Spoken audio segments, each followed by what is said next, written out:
Hello, this is Gabriel Nyamo, your purpose coach. The month of June, I'm always excited because this is the month we celebrate the Father's Day. And fathers play a very significant role and function in humanity. And it's God's divine order. He has found it worth to use fathers as conduit of his eternal purpose. Now, in 2025, there's something special happening. I'll be releasing my first ever formal publication in terms of publishing of two books that I have done targeting my men and fathers. And the first book is called Father Tongue. The second book is called Purpose Red Manhood. I'll just give you a taste of it.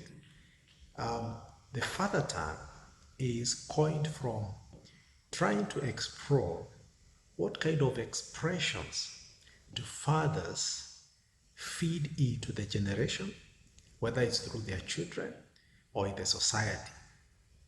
And we explore three gardens that God gave man to work on.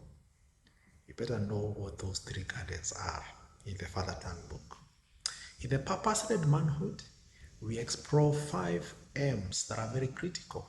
We first of all start by exploring the man and his mission in a marketplace, leveraging money to build a movement. Now, I want to give a disclaimer. By money there, I mean resources. It's not money the way we know it. It's resources. But they give me the 5 M's that we explore. And why did I choose the book title, Father Tongue? The book, Father Tongue, was inspired many years ago. Actually, almost 10 years ago. When we got our first book, we're currently heading to 11 years. And as I'm recording this, I'm recording this within a hospital environment, just next to the ICU. Actually, my daughter is just admitted in one of these cubicles, just a few meters away from me here. And this is in Chennai, India, Apollo Hospital. Now, when my daughter, who is actually admitted here, was 1 year, this is the time children, of course, are learning to walk well and be stable. We used to host a fellowship, me and my wife, for many years, even there before.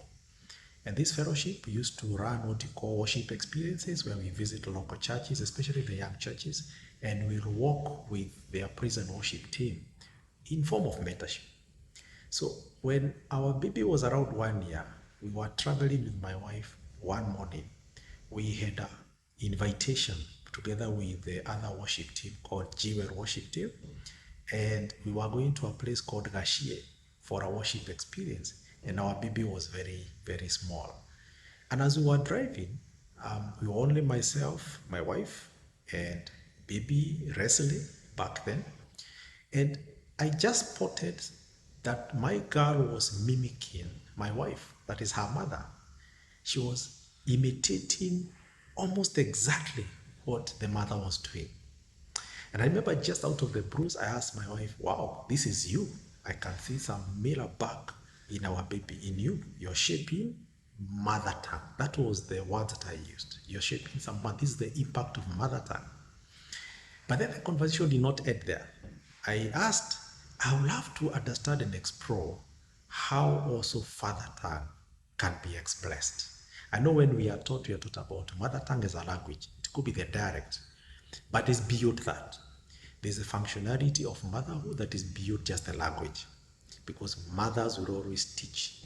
As fathers, we may give directions of visionary and affirm destinies, but also mothers do a lot of work in terms of the real day-to-day nurturing of the destiny of children. So it's beyond just the language. But I started questioning, how is father tongue nurtured? How is the expression of the fatherhood and experience of a father in the essence of their function, the way God had created it? How is it expressed and manifest in society, in generations to come? And when I started doing that, God started to reveal to me the various mysteries of fatherhood beyond the traditional functions of what you call fatherhood. And that's what inspired writing the book called Father Tongue. It is such a deep exposition and reflective book that expounds on how God divinely, in his own wisdom, not because of what we want and our own desires, in his own wisdom, had ordained the role of fatherhood to be a redemptive voice that will build strong families, strong marriages, that will build cities of dominion, that's kingdom influence, and also nations, and finally to transcend to generations to come. That's the wisdom. Just the way I was downloading it from God's inspiration as I read the Bible and His Word, I was able to share that and put in that manuscript, which that is one of the things I'll be launching in the month of June 2025. But I don't want to do it alone. So I'm running a small group where we are meeting men and fathers, whether they are married or single.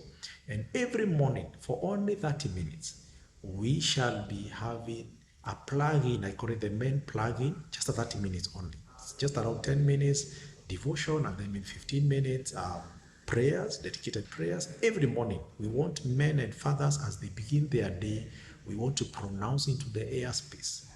We want to have them because fathers should be around not to shut down, not to be silent.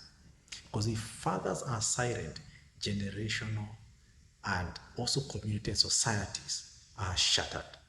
So I want to challenge men and fathers to speak literally, because through them, God has ordained a divine order. So every morning, we shall be filling the atmosphere virtually with some father tongue experiences. 30 minutes only, from 7 to 7:30 a.m. in the morning, East Africa time.